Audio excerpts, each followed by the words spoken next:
Telugu Desam party రాష్ట్ర ఉపాధ్యక్షులు మాజీ శాసనసభ్యులు దామచల జనార్దన్ రావు సతీమణి దామచల నాగసత్యలత చేపట్టిన నారితో నాగసత్యలత కార్యక్రమాన్ని ఒంగోలు 46వ డివిజన్లో కార్పొరేటర్ గుంట్లపల్లి మస్తానమ్మ ఆధ్వర్యంలో ఘనంగా నిర్వహించారు. ఈ సందర్భంగా నాగసత్యలతకు ఘన స్వాగతం పలికారు. 46వ డివిజన్ తెలుగుదేశం పార్టీ నాయకులు, కార్యకర్తలు, అభిమానులు భారీగా హాజరయ్యారు. ఈ సందర్భంగా నాగసత్యలత మాట్లాడుతూ ఒంగోలు నగర అభివృద్ధి అయిందంటే అది కేవలం దామచల జనార్దన్ హయాంలోనే అభివృద్ధి చెందిందని అన్నారు. 2024లో దామచల జనార్దన్కు ఓటు వేసి భారీ మెజారిటీతో గెలిపించాలని కోరారు. ఈ కార్యక్రమంలో భారతీదేవి, ఏలూరి రజని, మేదరమెట్ల పార్వతి, వాణి, బొట్లపాటి లక్ష్మి, గుంజా అశ్విని, గుంటూరి సారికాదేవి మరియు తెలుగుదేశం పార్టీ నాయకులు, కార్యకర్తలు, మహిళా నాయకులు భారీగా పాల్గొన్నారు.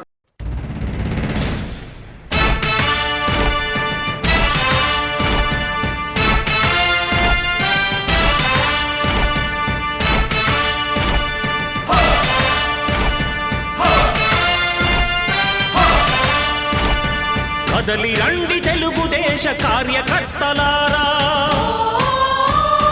త్యాగాలకు వెనుదీయని దేశభక్తులారా. కదలి రండి తెలుగుదేశ కార్యకర్తలారా, త్యాగాలకు వెనుదీయని దేశభక్తులారా. నందమూరి ఆశయ రథ సారథ్యం మీదే, చంద్రబాబు స్వర్ణాంధ్రకు నిర్మాతలు మీరే.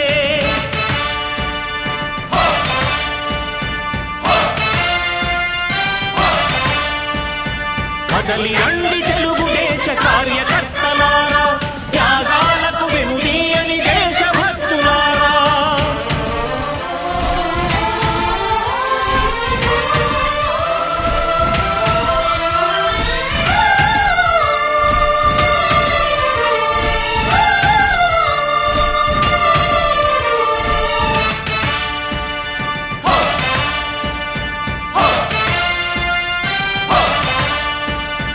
పార్టీకే అంకితమై పనిచేసే మీరు దేశంలో నిలిపారు మన పార్టీ పేరు.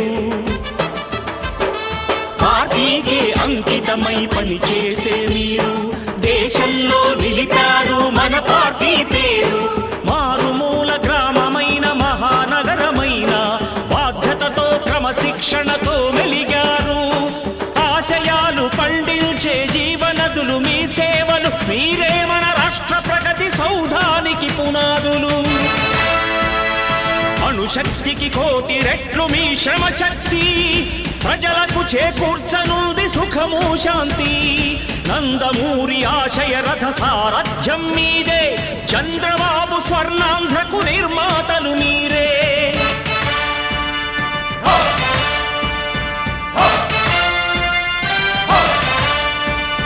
కదలి రండి తెలుగుదేశ కార్యకర్తలారా, త్యాగాలకు వెనుదీయని దేశభక్తులారా.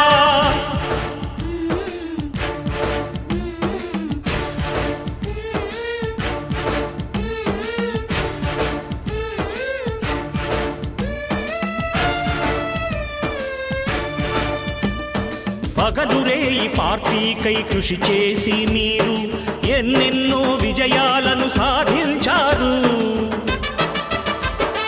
పగలురే ఈ పార్టీకై కృషి చేసి మీరు ఎన్నెన్నో విజయాలను సాధించారు.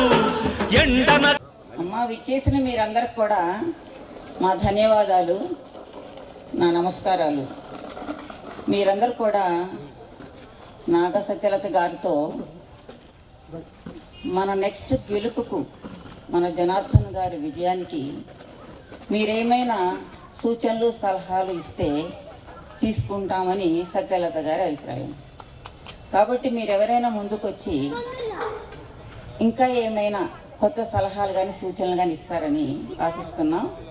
దయచేసి ఇక్కడికి వచ్చి మైక్లో మీరు మాట్లాడితే మీ యొక్క సలహాని, మీ యొక్క ఆలోచనల్ని మేము పంచుకుంటాం, తీసుకుంటాం. కాబట్టి ముందుకొచ్చి ఎవరైనా చెప్పగలిగితే, మాట్లాడగలిగితే చెప్పండి అమ్మా. రేపు రాబోయేటటువంటి ఓట్ల గురించి అట్లయితే ఈరోజు మేడం రాలేదు. రేపు ఎలక్షన్ టైంలో ఖచ్చితంగా ఇలా అందరితో ఫ్రీగా గ్యాదర్ అవ్వడానికి కుదరదు. కాబట్టి ఈరోజు వచ్చి మన వాళ్ళందరితో ఒకసారి కలిసి కూర్చుని మాట్లాడుకుందాము, కాసేపు సరదాగా గడుపుదాం అనే ఉద్దేశంతో మాత్రమే ఈరోజు మన అందరి ఇంటి ఆడపడుచులాగా మాత్రమే ఈరోజు మేడం ఇక్కడికి రావడం జరిగింది. కాబట్టి మనందరం కూడా సరే, మేడం అంటే మనకి దామచల్ల జనార్దన్ గారు సతీమణిగా మాత్రమే మన అందరికీ సుపరిచితురాలు. కాబట్టి రాబోయే ఎలక్షన్స్లో ఎలా చేసుకుంటే బాగుంటుంది ఏంటి అని చెప్పి ప్రతి ఒక్కరూ కూడా మన ఇంటి సభ్యులుగా భావించి మీ అందరి సూచనలు సలహాలు ఇవ్వవలసిందిగా కోరుతా ఉన్నామమ్మా. దాన్ని ఉపయోగించుకున్నారు. కానీ 5 సంవత్సరాల్లో ఆయన ఎక్కడి దాకా అభివృద్ధి చేశారో అక్కడ దాకే ఆగిపోయింది. సపోజ్ మంచినీటి దాహం తీర్చే పరిస్థితి మన నియోజకవర్గానికి 75% జనార్దన్ గారు చేశారు. మిగిలినటువంటి పర్సంటేజ్ని 5 సంవత్సరాల నుంచి ముందుకు జరగలేదు. నెక్స్ట్, రోడ్లు వేసే విషయంలో రోడ్లు వేశారు, లింక్ రోడ్స్ కొంచెం ఆగున్నాయి. అంటే ఆయన పట్టిన ఆ సమయం వరకు ఆ పనులను చేశారు. ఇప్పుడు ఈ 5 సంవత్సరాల్లో రోడ్లకు వేసిన చోట లింక్ రోడ్స్ ఉంటాయి, అడ్డ రోడ్లు ఉంటాయి, అవి వేయలేదు. రోడ్ల మీద పడినటువంటి గుంటల్ని పూడ్చలేదు. ఆ గుంటలు గొయ్యలైపోయినాయి. గొయ్యలు కాక ప్రమాదాలకి గురైపోయి జనాలు చాలామంది యూత్ అందుట్లో ప్రాణాలు కోల్పోయిన వాళ్ళు ఉన్నారు. రోడ్లు వేసిన దగ్గర కంపల్సరీగా కాలువలు తీయాలి. ఆ కాలువలనే కూడా తీయడానికి కార్పొరేషన్లో డబ్బులు లేవు. ఎప్పుడైనా మీటింగ్ పెట్టినప్పుడు కౌన్సిల్ మీటింగ్లో మా కాలువలు, మా రోడ్లు, ఈ గుంటలు అని చెప్తున్నాం అనుకోండి, డబ్బులు లేవనే మాట వస్తుంది. ఈ ప్రభుత్వంలో కమిషనర్ గారు, అంటే ఇప్పుడు మారి కొత్త వారు వచ్చారనుకోండి, మేయర్ ఏమంటున్నారంటే ఎంతో శ్రద్ధగా పన్నులు భలే వసూలు చేశారు మన కమిషనర్ గారని చప్పట్లు కొట్టుకున్నారు. ఆ కౌన్సిల్ మీటింగ్లో నేను అడిగాను, మీరు ఎంత శ్రద్ధతో పన్నులు వసూలు చేశారో అంతే శ్రద్ధతో, అంతే బాధ్యతతో రోడ్లు, మౌలిక వస్తువులని కల్పించండి అని అడిగాను. చేస్తామంటారు, చేయబోతున్నామంటారు, చేసేస్తామంటారు, కానీ అది ఏమీ జరగలేదు. వెనకటి రోజుల్లో మా చిన్నప్పుడు మేము చదువుకున్నది, ఒక రాజు మంచివాడు, సపోజ్ అశోకుడు మంచివాడు అంటే ఏం పనులు చేస్తుంటాడు? గుళ్ళు కట్టిస్తాడు, మంచినీటి బావులు తవ్విస్తాడు, రోడ్లు వేయిస్తాడు, రోడ్లు పక్కన చెట్లు నాటిస్తాడు. అప్పటి రోజుల్లో ఈ రాజు లక్షణం. ఇప్పుడు మనకు రాజు ఎవరు? ముఖ్యమంత్రి. వాడు వెనకటి రోజుల్లో తుగ్లక్ అనేవాళ్ళు ఉండేవాళ్ళు. వాళ్ళు ఏం చేసేవాళ్ళు? దేవాలయాలు పడగొట్టడం, దేవాలయాల్లో ఉన్న సంపదని దోచుకోవడం,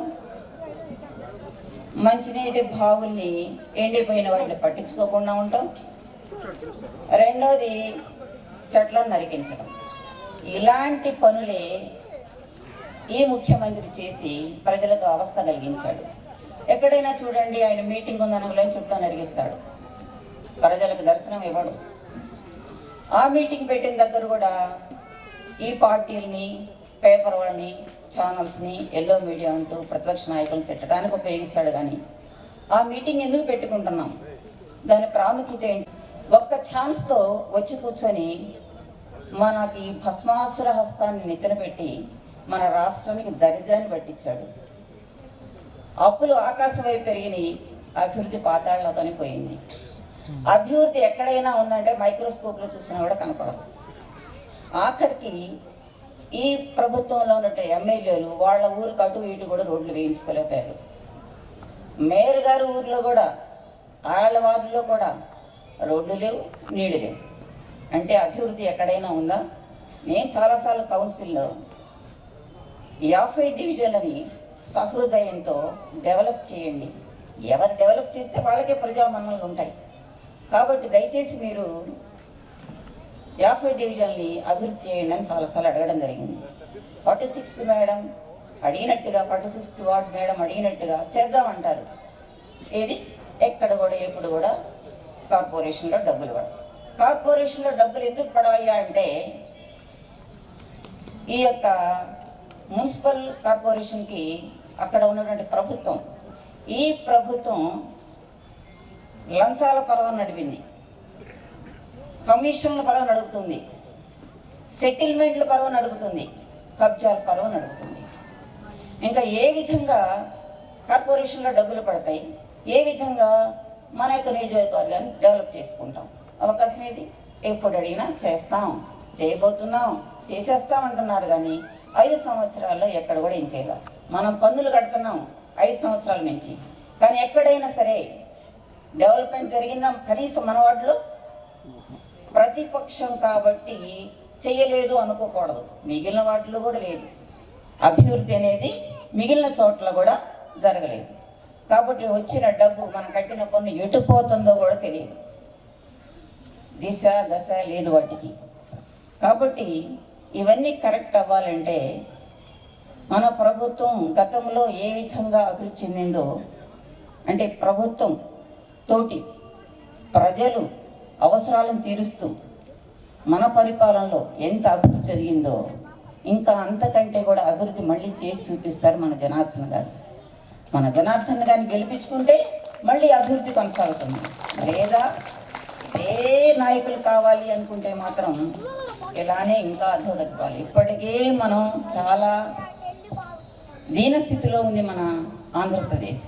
మళ్ళీ వాళ్ళని తెచ్చుకున్నామంటే ఈసారి ఆంధ్రప్రదేశ్ ఏ అంబానీకో ఏ ఆదానీకో అమ్మేస్తారు. పాకిస్తాన్కి అమ్మినా, చైనా వాడికి అమ్మినా కూడా దిక్కులేదు, అడిగేవాళ్ళు కూడా లేరు. కాబట్టి మనం ఆలోచించుకొని ఏ ప్రభుత్వం మనకి మేలు చేస్తుంది అనేది ఆలోచించుకొని ఎవరికి అండగా ఉండాలి, ఎవరికి మద్దతుగా ఉండాలి అని మనందరం కూడా ఆలోచించుకోండి. మనం ఓటేయాలి, 10 మంది చేత ఓటేయించండి. కానీ చాలా చోట్ల జరిగేది ఏంటంటే మనం ఒక్కళ్ళం వేయకపోతే ఏం పోతుంది, దగ్గర వాళ్ళందరూ వేస్తున్నారు కదా అనుకొని చక్కగా టీవీ పెట్టుకొని కాఫీ తాగుతూ కాలక్షేపం చేస్తూ ఉండేవాళ్ళు కొద్దిమంది ఉన్నారు, అందరూ అనుకోవట్లా. ఈసారి ప్రతి ఒక్కళ్ళు ముంగులనున్న ముసలమ్మలు వాళ్ళను కూడా తీసుకొచ్చి జాగ్రత్తగా ఓటు వేయించాల్సిన బాధ్యత ప్రతి ఒక్కరికి ఉంది. యూత్ ఎప్పుడెప్పుడు ఎలక్షన్స్ వస్తాయా, ఎప్పుడెప్పుడే వేద్దామా అని వాళ్ళు కొత్త ఓటర్స్ కూడా ఎంతో ఆనందంగా ఉత్సాహంగా ఉన్నారు. మూలనున్న ముసలమ్మలు కూడా గుద్దేస్తామంటున్నారు, తెలుగుదేశం పార్టీని గెలిపించుకుందాం అంటున్నారు. మన తెలుగుదేశం పార్టీలో ప్రతి ఎమ్మెల్యేని గెలుచుకుంటే వాళ్ళు వై నాట్ 175 అన్నారు. కాబట్టి ఆ 175 మనకే వస్తాయి. అది పవన్ కళ్యాణ్ గారిది, తెలుగుదేశం పార్టీది, ఇద్దరు కలిసి నడిపిస్తున్నటువంటిది. 175 రావటంలో ఆశ్చర్యపోవాల్సిన పని లేదు మనకి. కాబట్టి వాళ్ళు ఎన్ని యుక్తులు పన్నినా కుయుక్తులు పన్నినా, రాజకీయం అంటే యుక్తి, కానీ ఇప్పుడు వాళ్ళు చేసేది కుయుక్తి కుట్రలతో కూడినటువంటిది. రౌడిజంతో వాళ్ళు గెలవాలనుకుంటున్నారు, దొంగ ఓట్లతో గెలవాలనుకుంటున్నారు. ఒక 0 ప్లేస్కి ఎన్నో ఓట్లు చేరుస్తున్నారు. ఒక పాడుబడిన ఇల్లు క్వార్టర్సో సతరో ఏదైనా ఉందంటే దాని మీద 100ల కొద్దీ ఓట్లు చేరుస్తున్నారు. ఇవాళ పేపర్లో చూశాను నేను, తమిళనాడు వాళ్ళ ఆధార్ కార్డుతో ఓట్లు పుట్టించారు. మరి వాళ్ళు వచ్చి ఓట్లు వేసిపోయారు, చూసాంగా పోయినసారి తిరుపతిలో. అలా మళ్ళీ ఓట్లు వేసి ఇలా దొంగ ఓట్లతోనూ రౌడిజంతోనూ గెలుచుకోవాలి, తమ దగ్గర ఉన్న క్యాష్ని పెట్టైనా గెలుచుకోవాలి అనుకుంటున్నారు. సరే, డబ్బులు ఇస్తే తీసుకుంటారు కాదంటారు. ఓటు మాత్రం పెద్దవాళ్ళకి వర్తమానం, యూత్కి భవిష్యత్తు ఉండాలంటే తప్పనిసరిగా తెలుగుదేశం పార్టీ రావాలి. చంద్రబాబు నాయుడు గారి యొక్క నేతృత్వంలో, జనార్దన్ గారి యొక్క నాయకత్వంలో మన నియోజకవర్గం అద్భుతంగా అభివృద్ధి చెందాలంటే జనార్దన్ గారిని గెలిపించుకోవాలి. పైవచ్చి జనార్దన్ గారు ఎలాంటి వాళ్ళు? అవినీతి మరకలు అంటనటువంటి వాళ్ళు. ఎక్కడ కూడా ఆయనకి సంపాదించుకున్నాడు అనేది లేదు. మంచి కుటుంబం నుంచి వచ్చారు, కొంతమంది మంచి కుటుంబం నుంచి వచ్చినా కూడా వాళ్ళ అలవాట్లు పడుకుంటాయి. కానీ జనార్దన్ గారికి మాత్రం ఎక్కడ అవినీతి మరక అంటలేదు. ఆయన మేము ఫస్ట్ పెట్టాము, ఫస్ట్ మీకే అని చెప్పారు.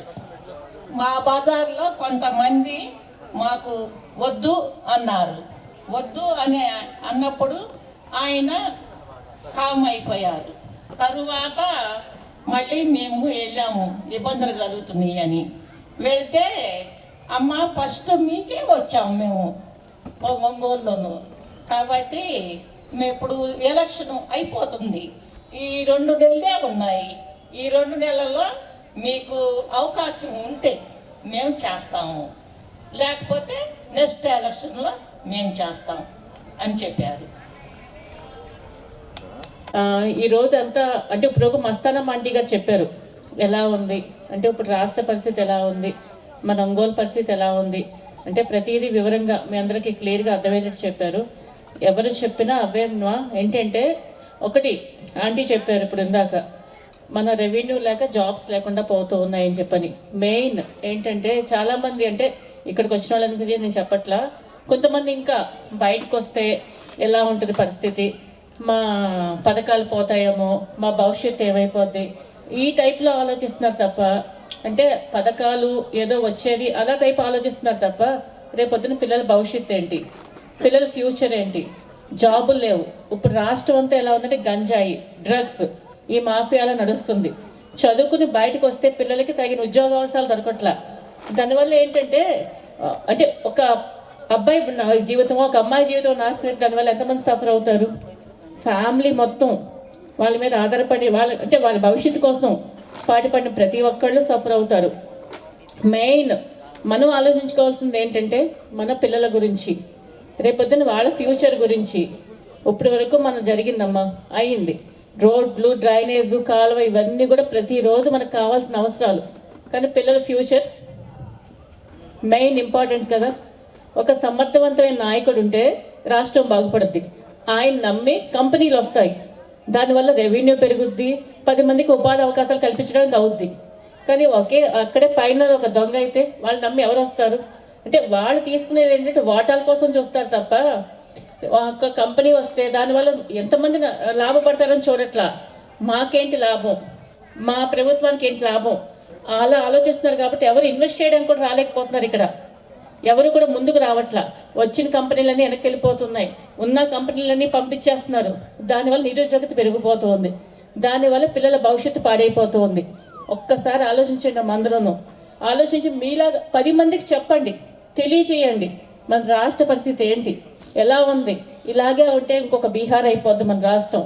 అంటే ఇంకా ప్రతిదీ రేపటి నుంచి ఏంటంటే ఎవరికి ఉద్యోగం లేక, ఏమీ లేక, ఆదాయం లేక దోచుకోవడాలు.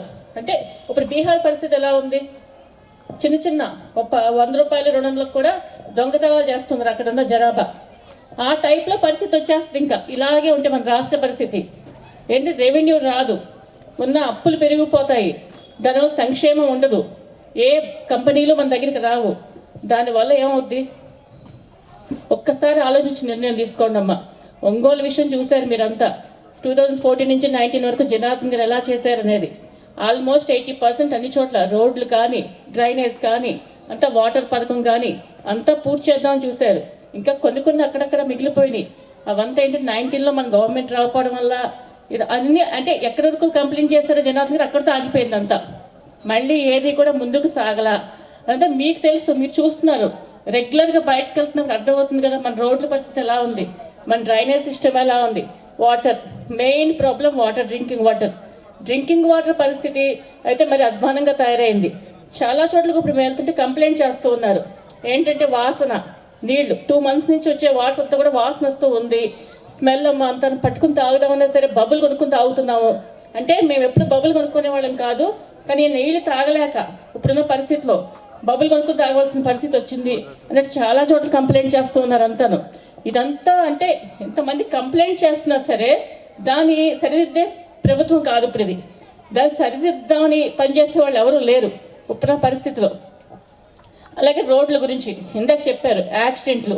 ఏంటంటే రోడ్డు సరిగ్గా లేక గుంటల వల్ల విపరీతంగా యాక్సిడెంట్లు అవుతున్నాయి. ఇంకొకటి దోమలు, డ్రైనేజ్ సిస్టమ్ బాగా. ఆ దోమల వల్ల ఏంటంటమ్మా, ఆ డ్రైనేజ్ సిస్టమ్ బాగోలేకపోయేటప్పుడు దోమలు విపరీతంగా పెరిగిపోతున్నాయి. ఒక ఫాగింగ్ కానీ ఏదీ లేదు ఎక్కడా కూడా. దానివల్ల విపరీతంగా దోమలు పెరగడాలు, దానివల్ల లేనిపోని ఇంకా జబ్బులు రావడాలు, ఇలా ఉందంతా ఎక్కడ చూసినా సరే పరిస్థితి. ఇవన్నీ మీరు చూస్తున్నారు, దాని గురించి మిమ్మల్ని అడుగుతున్నాం. ఈరోజు మనం ఇక్కడ సమావేశం అయింది కూడా మెయిన్ కారణం అదే. ఇప్పుడున్న ఇబ్బందులు ఏంటి, రేపు మనం గవర్నమెంట్ వచ్చినా తీసుకోవాల్సిన జాగ్రత్తలు ఏంటి, ఏ విధంగా ముందుకెళ్తే బాగుంటుందని చెప్పి మేము అడుగుతుంది.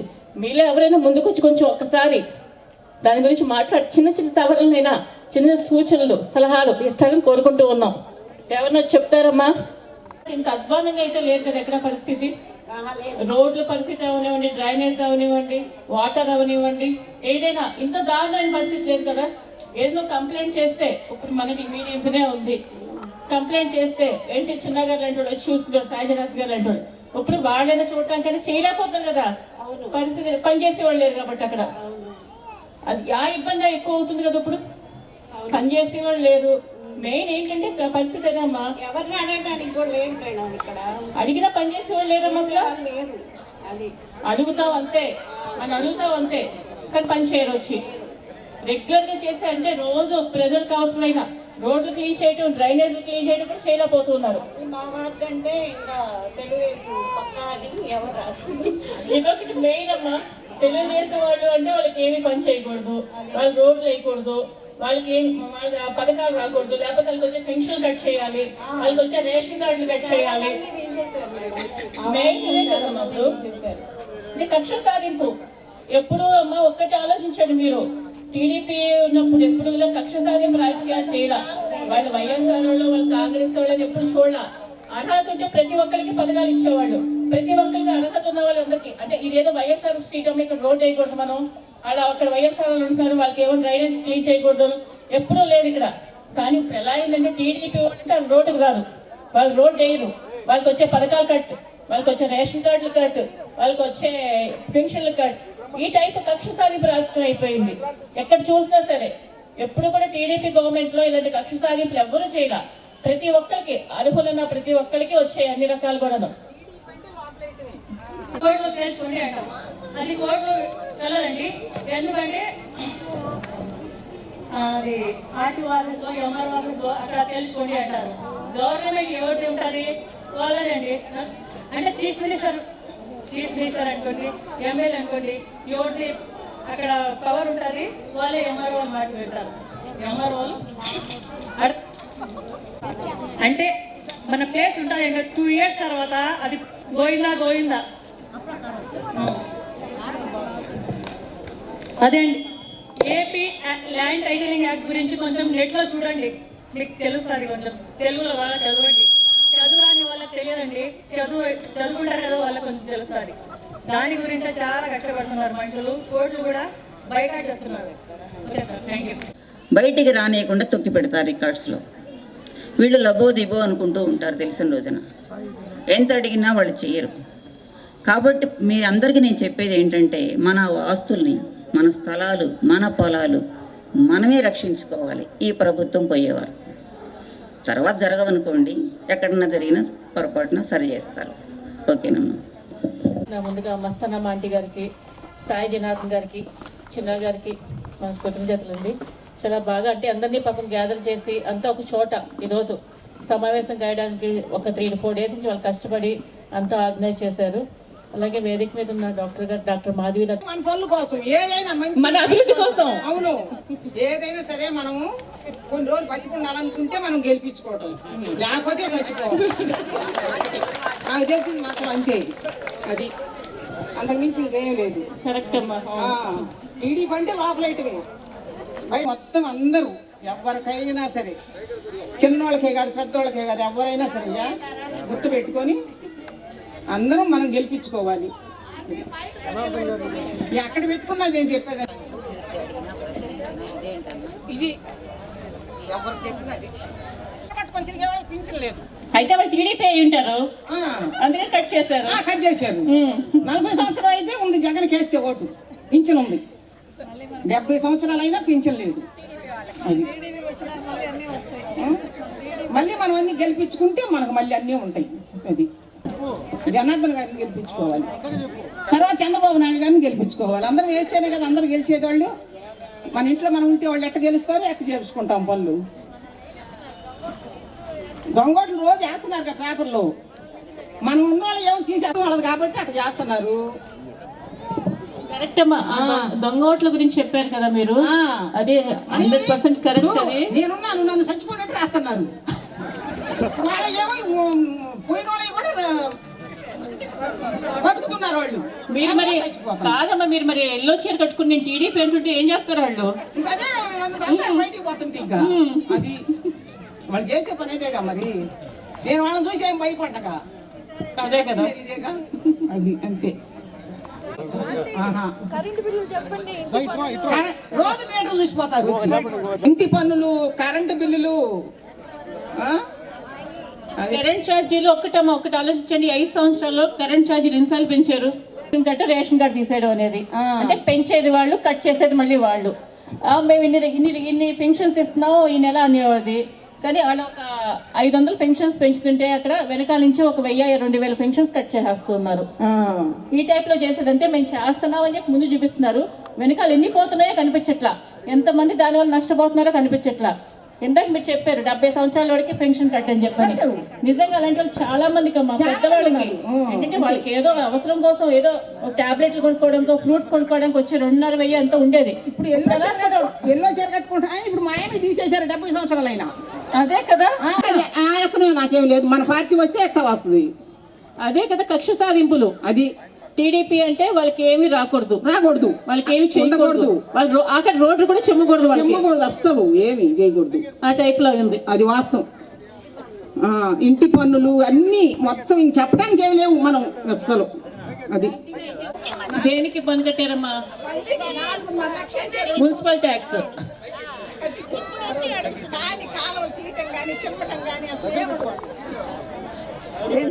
అసలు ఎవరు రావట్లే క్లీన్ చేయడానికి. కాలువలు లేవు అసలు. కాలువలు కొన్ని స్మెల్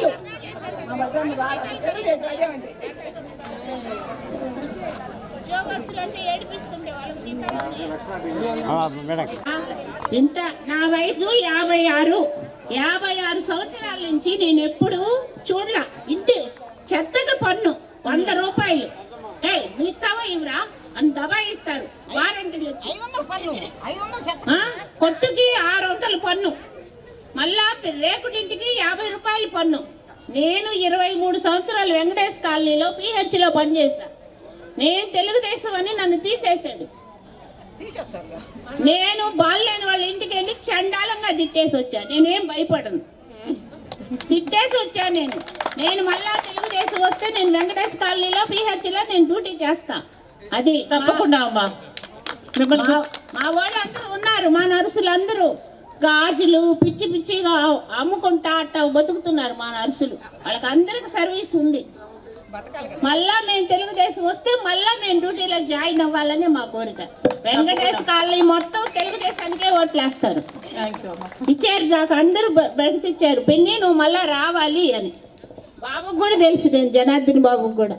అదేనమ్మా. ఈ కుక్కల నైట్ నిద్ర కూడా బానివట్ల. వాటికి మన ప్రభుత్వం రాగానే ముందు సొల్యూషన్ చేయండి, మా కోరిక అది. మన గవర్నమెంట్ రాగానే ముందు సొల్యూషన్ ఇక్కడున్న చిన్నగారు జనార్దన్ గారు వెళ్ళే చూసుకుంటారు. ఆ సొల్యూషన్ ఎలా చేయాలనేది కంపల్సరీ. కాలువలు తీయటం, కాలువలు కూడా మేడం సరిగా తీయట్లేదు, అడిగితే ఇంతే చేయట్లేదు. అది కరెక్ట్ అమ్మా. అవును, ప్రతి దగ్గర సమస్య ఇదేనమ్మా. ఎక్కడా కూడా ఈ కుక్కల బెదర, డ్రైనేజీలు శుభ్రం చేయకపోవటం, రోడ్లు సరిగ్గా పోడ్చకపోవటం, రోడ్లు సరిగ్గా వేయకపోవటం, ఎక్కడ చూస్తే ఇదే సమస్యలు ఉన్నాయి మొత్తం. అంటే పని చేయట్లేదు, పనే జరగట్లేదు కదమ్మా. ముందు పని జరుగుతుంటే ఏదో ఒక చోట ఏదో ఇక్కడికి రాలేపోయారేమో అనుకోవచ్చు. ఎక్కడ ఒంగోలు ఇంటి పన్నులు మేడం, కరెంటు బిల్లులు, మాకు వచ్చే ఆదాయం సగం.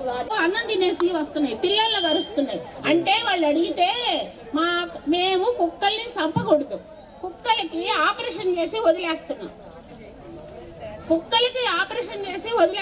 ఇంతకుముందు కుక్కలు చంపేసి తీసుకొచ్చి కరెంటు పెట్టి చంపేసేవాళ్ళు. ఇప్పుడు ఏడబెట్టిన కుక్కలు పరిసి పెడుతున్నాయి అని అల్లాడిపోతున్నారు పిల్లలు. హైదరాబాద్లో ఒక బాబుని తినేసింది కుక్క. అమ్మ, ఈ విషయం మీద ఎవరైనా సలహాలు ఇస్తారేమో, పెద్దవాళ్ళు, మగవాళ్ళు కానీ ఆడవాళ్ళు కానీ, ఏదైనా సలహా ఇవ్వండి, మేము ఏదైనా కౌన్సిల్లో మాట్లాడగలుగుతాం. వాళ్ళు చాకలోళ్ళు. వాళ్ళ అమ్మ ఇంటి దగ్గర ఉంటే వాళ్ళ నాన్న పిల్లలిద్దరిని తీసుకొని వచ్చాడు హైదరాబాదు. పాప ఏమో అక్కడే కూర్చుంది. బాబు బయటకు వెళ్ళంగానే వాడికి ఒక్క ముక్క కూడా మిగలకుండా కుక్కలు 5 కుక్కలు తినేసి. అప్పుడు నేను హైదరాబాద్లోనే ఉన్నా నా కూతురు కాడ. నాకు 3 అమ్మాయిలు, ఒక్క బాబు. ఫస్ట్ బాబు, తర్వాత 3 అమ్మాయిలు. నేను వాళ్ళ కోసం ఎంత కష్టపడ్డానమ్మా. ఇక్కడ మా ఇల్లు వెంకటేశ్ కాలనీకి నేను మళ్ళీ నా మనవరాలని 6 నెలల పిల్లల్ని పైన ఎక్కించుకొని లేదని ఆ కాలనీ బిడ్డలు ఎదురొచ్చి ఎక్కించుకొని పోతారు నన్ను. ఈ రోజు కూడా అడుగుతున్నారు, ఎందుకు రావట్లేదమ్మా హాస్పిటల్కి నువ్వు అని. లేదయ్యా మేము తెలుగుదేశం అంట, మమ్మల్ని ఆపేశారు అని. కరోనా ఇండిషన్లు నేను చెప్తే వేస్తాడు సారు, ఎందుకంటే మా వారు కలెక్టర్ ఆఫీస్లో కుక్కు వంట చేస్తారు, అందుకు నాకు చాలా గౌరవిస్తారు. అదే వాటి ఇంతకుముందు చేసేవాళ్ళు అండి, అట్లా వాళ్ళని తీసుకెళ్ళి ఎక్కడన్నా ఈ అడవుల్లో అట్లా వదిలేసేవాళ్ళు. ఇప్పుడు అసలు పట్టించుకుంటే చేయవచ్చు. ఏముందండి అంటే ఇప్పుడు ఈ 5 ఏళ్ళ నుంచి ప్రజలందరూ చూస్తున్నారు ఏం జరుగుతుందో. మాకంటే కూడా ప్రజలకే బాగా తెలుసు ఏం జరుగుతుంది అనేది. ఏముందండి, వచ్చినప్పటి నుంచి అన్నీ అమ్ముకోవడం, ఇసుక దగ్గర నుంచి మద్యం దగ్గర నుంచి అన్నీ అమ్ముకోవడం, గవర్నమెంట్కి ఎట్లా డబ్బులు రావాలని దోచుకోవడం. సరే, ఇప్పుడు సంక్షేమ పథకాలు అంటున్నారు. అంటే సంక్షేమ పథకాలు అంటే సమాజానికి ప్రజలకి ఆర్థికంగా సహాయం చేయొచ్చు. ప్రతి గవర్నమెంట్కి ఆ బాధ్యత ఉంది, చెయ్యాలి. కానీ అది ఏ విధంగా చెయ్యాలి అంటే, ఇప్పుడు ఇన్ని సంవత్సరాల నుంచి ఇంతకుముందు ఎవరు గవర్నమెంట్ ఇట్లా చేయలేదు. ఇప్పుడున్న ప్రజలు ఏమన్నా మాకు డబ్బులు ఎవరికి ఇవ్వండి అని అడిగారండి? వీళ్ళని ఎవరిని అడిగారా? డబ్బులు ఇవ్వండి, డబ్బులు ఇస్తాను మీకు ఓట్లు వేస్తాను అడిగారా? అడగలేదు కదా. నువ్వే అలవాటు చేసావు. ఎందుకు అలవాటు చేసావు అట్లా అంటే? ఇప్పుడు సమాజానికి కొన్ని కావాలి. ఏది? చదువు కావాలి, పిల్లలకి చదివించడం, విద్య, అందరికీ ఇల్లు, అందరూ ఉండటానికి ఇల్లులు ఇవ్వండి, అందరికీ పిల్లలకి చదువుకోవడానికి సహాయం చేయాలి, వైద్యం జరిగేటట్టుగా చూడాలి. ఇవేమీ లేవు. అంటే మౌలిక సదుపాయాలు లేకుండా, బేసిక్ నీడ్స్ గురించి ఏమీ పట్టించుకోకుండా ఊరికే డబ్బులు ఇచ్చి మీరేమీ చేయొద్దు, ఈ సంవత్సరానికి డబ్బులు తీసుకొని మీరు ఇంకేమీ చేయొద్దు. కాదా అండి? ఒక గవర్నమెంట్ వాళ్ళు చూసి నవ్వుతున్నారు మన రాష్ట్రాన్ని చూసి. ఇద్దరు ఒకేసారి డివైడ్ అయ్యాక మన స్టేట్ డెవలప్మెంట్ ఎట్లుంది, ఆ స్టేట్ డెవలప్మెంట్ ఎట్లా ఉంది? మనకి రాకపోవడానికి మన గవర్నమెంటే కారణం. ఇప్పుడు ప్రత్యేక హోదా ఇస్తామనే కదా స్టేట్ సెపరేట్ చేశారు, అది ఇవ్వలేదు. అది ఇవ్వకపోవడం వల్ల మనం కొంచెం వెనకపడ్డా కూడా వీడు తీసుకునే జాగ్రత్త ఏముంది? ఆయుధం, కవి ఆయుధం కలం, మన ఆయుధం ఓటు. మీరు ఏ సమస్యలు గురవుతున్నారో అటువంటి సమస్యలు దూరం చేయాలంటే జనార్దన్ గారిని గెలిపించుకున్నాం, తెలుగుదేశం పార్టీని గెలిపించుకున్నాం. తెలుగుదేశం పార్టీతోనే అభివృద్ధి ఉంటుంది. మన ఎమ్మెల్యేలందరినీ గెలిపించుకుంటే మన చంద్రబాబు నాయుడు గారు సీఎం అవుతారు. ఆయన యొక్క ఆలోచన, మేధస్సు ఇవన్నీ కూడా మన ఆంధ్రప్రదేశ్కి అవసరం. సో ఆంధ్రప్రదేశ్ డెవలప్ కావాలంటే ఆయనే ఆపద్ బాంధవుడిలాగా మన ఆంధ్రప్రదేశ్ని గట్టెంకించగలడు. మరొకరు ఎవరు వచ్చినా సరే ఆంధ్రప్రదేశ్ని కుక్కల జింపెనిస్తర్లాగా చేస్తారు. కాబట్టి మీరందరూ గుర్తుపెట్టుకొని, మన ఆయుధం మన ఓటు, మన పవిత్రమైన, వెనకటి రోజుల్లో ఎలక్షన్స్ వస్తే మీ పవిత్రమైన ఓటు ఈ పార్టీకి అని చెప్పేవాళ్ళు. ఇప్పుడు ఓటుకి ఎంత పవిత్రత ఉందో మీ అందరూ తెలుసు. కాబట్టి తప్పనిసరిగా డబ్బు తీసుకున్నా తీసుకోకపోయినా, అందరు తీసుకోరు, అందరు తీసుకోకుండా ఉండాలి. కొంతమంది తీసుకుంటారు, కొంతమంది తీసుకోరు. ఏది ఏమైనా మనందరి ఓటు టీడీపీకి వేయండి, జనార్దన్ గారిని గెలిపించుకోండి, మన చంద్రబాబు నాయుడు గారిని ముఖ్యమంత్రిని చేసుకోండి.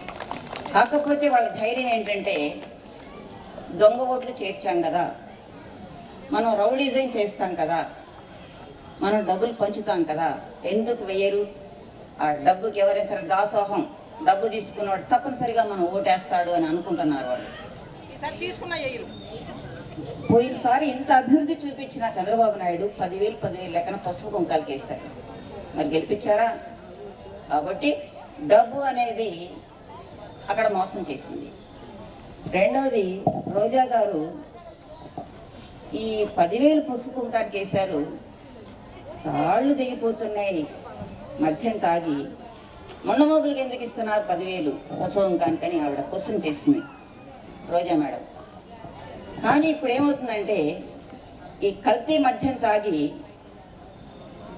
ఆ కల్తీ మద్యం తాగడానికి పెళ్ళం మెడలో పుస్తలు తెంచుకొని, అంటే ముందరగానే వాడు చావకముందే తెంచేసి మద్యం తాగి వాడు వస్తున్నాడు. మద్యపానం నిషేధం చేయకపోవడం ఒకటి, ఈ కల్తీ మద్యం రేట్లు పెంచడం ఒకటి. రాష్ట్రానికి దీని మీద వచ్చే ఆదాయం కావాలి కాబట్టి ఆయన మద్యపాన నిషేధం చేయాలి. ఈ వైసీపీ ప్రభుత్వానికి మద్యం అమ్ముకుంటేనే తెల్లారుతుంది, మద్యం అమ్ముకుంటేనే పొద్దు అవుతుంది.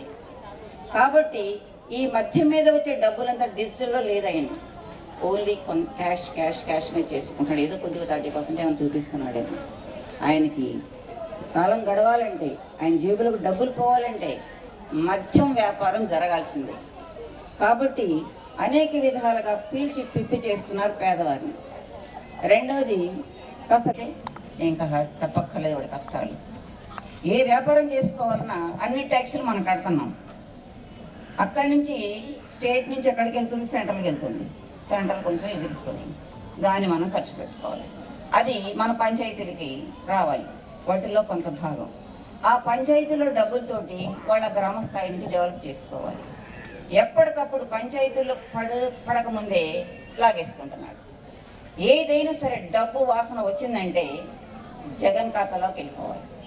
ఎక్కడన్నా ఫండ్ ఉంది, యూనివర్సిటీలో కానీ ఎక్కడైనా సరే ఫండ్ ఉన్నది అంటే డ్వాక్రా మహిళల దగ్గర కూడా ఇలాంటివన్నీ కూడా ఆయన లాగేసుకొని రాష్ట్రాన్ని డబ్బులు లేని రాష్ట్రంగా చేశాడు, ఒక పేద రాష్ట్రంగా చేశాడు.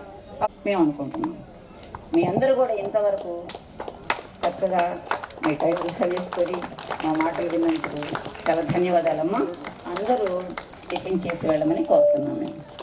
50,000కి ఒక్క ఓటైనా పైనే ఉంది. ఇంకా చదువుకునే పిల్లలకైతే సరిగా రావట్లేదు. రేపు చంద్రబాబు నాయుడు గారు వస్తే అవి కూడా ఇస్తారని చెప్పి ఇక్కడ పెద్ద ఆవిడ చెప్పమన్నారు. చేసి మన ప్రభుత్వం చేసినటువంటి అభివృద్ధిని అందరికి వివరించి మీరేస్తూ మీ హస్బెండ్ని కానీ మీ ఇంటి దగ్గర ఎవరైనా ఇంకా మీ ఇంట్లో కుటుంబ సభ్యులు వేరే విధంగా మాట్లాడినా వాళ్ళకి కౌన్సిలింగ్ ఇచ్చి కరెక్ట్గా ఓటు వేసేటట్లుగా ప్రయత్నం చేయాలి అందరూ. ఇది నా మనవి.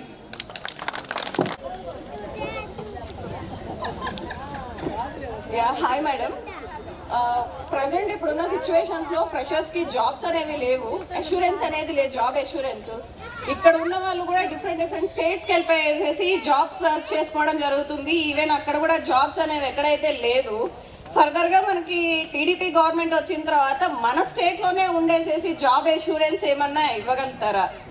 సో అలాంటి అష్యూరెన్స్ ఏదన్నా కొంచెం ఇచ్చేయండి మేడం. తప్పకుండా మన లాస్ట్ టైం ఇప్పుడు వస్తున్న ఫ్రెషర్స్ కి ఎక్కడ జాబ్స్ ఆపర్చునిటీ లేవు. 2 years నుంచి ఫ్రెషర్స్ అంతా అలోన్ గానే ఉన్నారు, ఎలాంటి జాబ్స్ అవైతే లేవు. ఈవెన్ ఎందువల్ల లేవు జాబ్స్? ఫర్దర్ గా వచ్చే వాళ్ళు ఎట్లా వస్తారు? కంపెనీస్ అన్నా రావాలి కదా. అది మెయిన్ ప్రాబ్లం ఏంటంటేనేమో ఇప్పుడున్న గవర్నమెంట్ నమ్మి ఎవరు కూడా ఇక్కడ మనకి ఇన్వెస్ట్ చేయడానికి కానీ కంపెనీస్ కానీ ఏవి రాలేకపోతున్నాయి. అంటే ఇప్పుడున్న జగన్ అంటే మన సీఎం నమ్మి ఎవరు కూడా ఇన్వెస్ట్ చేయడానికి ముందు ధైర్యం చేయలేకపోతున్నారు. దేనివల్ల? దాంట్లో వాటాలు కావాలని. కరెక్ట్ అమ్మా. డిఫరెంట్ స్టేట్స్ కి వెళ్ళకుండా మన స్టేట్ లోనే ఉండేలాగా జాబ్స్ అనేవి కొంచెం తప్పకుండా. అది ఏంటంటే బాబు గారు వస్తే తప్పకుండా మళ్ళీ ఇన్వెస్టర్స్ వస్తారు, కంపెనీస్ వస్తాయి, మన ఆంధ్రలోనే జాబ్ చేసుకునే వాళ్ళకి చాలా మందికి ఉపాధి దొరుకుద్ది. Thank you madam. రాష్ట్రానికి ఒక మంచి నాయకత్వం తేగలరు ఆయన అని చెప్పని సపోర్ట్ చేస్తున్నారు పవన్ కళ్యాణ్ కూడా. ఇప్పుడు ఒక్కసారి అందరూ ఆలోచించుకోండి ఇంకొకసారి. తప్పకుండా రేపొద్దున్న అందరూ కూడా అంటే ఇందాక చెప్పారు, అంతా కూడా ఇక్కడ చెప్పారు, ఓటు తప్పకుండా ఓటు వేయాలని. మెయిన్ అదమ్మా. ఒక్కసారి ఎలక్షన్స్ వరకు ప్రతిరోజు మన ఓటు చెక్ చేసుకోవాలి. మన ఓటు ఉందా లేదా అనేది 2 months మనం చెక్ చేసుకుంటూ ఉండాలి. ఎలక్షన్ రోజు తప్పకుండా అందరూ మనం ఓటేసి మనం 10 మందికి పక్కన ఎవరన్నా వెళ్ళారా లేరా, అక్కడ ఉన్నారా లేకపోతే ఇంకా వెళ్ళవలసిన వాళ్ళు ఎవరు ఉన్నారా ఒకసారి తీసుకుని ప్రతి ఒక్కళ్ళనమ్మా ఈసారి ఏంటంటే మన కోసం మనం చేసుకోవాలి, మన రాష్ట్రం కోసం మనం అభివృద్ధి మన రాష్ట్రం కోసం మనం పాటుపడాలి, మన ఒంగోలు కోసం, మన మంచి లీడర్స్ కోసం, మెయిన్ మంచి లీడర్స్ కోసం ప్రతి ఒక్కళ్ళు ఎవరికి వాళ్ళుగా ఈసారి తప్పకుండా ప్రతి ఒక్కళ్ళు అంటే ఓటింగ్ ఎలా జరుగుతుంది అనేది చాలా ఎన్నెన్నో చేస్తారమ్మా వాళ్ళు. లాస్ట్ 2 months ఇది ఎన్ని రకాలైన జిమ్మక్కులు చేస్తూ ఉంటారు, దొంగ ఓట్లు చేరుస్తూ ఉంటారు, ఉన్న ఓట్లు తీసేస్తూ ఉంటారు. ఇవన్నీ ఒక్కసారి జాగ్రత్త పడుతూ ప్రతి ఒక్కళ్ళు కూడాను అంతా గమనించుకుంటూ రేపొద్దున్న అక్కడ బాబు గారిని జనసేన సపోర్ట్తో బాబు గారిని గెలిపించుకోవాలి. మనం ఇక్కడ ఒంగోలు జనార్దన్ గారిని గెలిపించుకుని అందరూ కూడా మీ వంతు సహకారం మాకు అందించాలని కోరుకుంటున్నామమ్మా. Thank you. ఫస్ట్ టైం మన గవర్నమెంట్ ఉన్నప్పుడు చాలామంది ఇల్లు డబ్బులు కట్టుకున్నారు కదా, ఆ ఇష్యూ మీద అదేంటంటే 85% ఇల్లు అంతా పూర్తి అయిపోయినాయి. అంతా ఇంకా ఒక 15 to 20% ఇల్లు పనులు ఆగినాయి. కరెంట్ అవనివ్వండి, ఇలా కొంచెం వాటర్ పైప్ లైన్లు అవనివ్వండి, అలాంటి ఆగున్నాయి. తర్వాత 19లో మళ్ళీ మన గవర్నమెంట్ రాలేదు, ఆ ఇల్లు వాళ్ళు పూర్తి చేసి ఇవ్వలేకపోయారు. కానీ రేపు పొద్దున మళ్ళీ మన టీడీపీ గవర్నమెంట్ రాగానే జనార్దన్ గారు మళ్ళీ పూర్తి చేసి ప్రతి ఒక్కరికి ఇల్లు అందిస్తారు. ఆ రిసీప్ట్స్ అందరూ జాగ్రత్తగా పెట్టుకోండి అమ్మా. ఇప్పుడు చెప్పే మాటలు ఏవి నమ్మకండి, వాళ్ళు ఏదో చెప్తున్నారు ఆ ఇల్లు మీకు రావు అని చెప్పని. డెఫినెట్గా ఇళ్ళన్నీ మళ్ళీ మీకు అందుతాయి, అంత కట్టుకున్న వాళ్ళందరికీ డెఫినెట్గా వస్తాయి.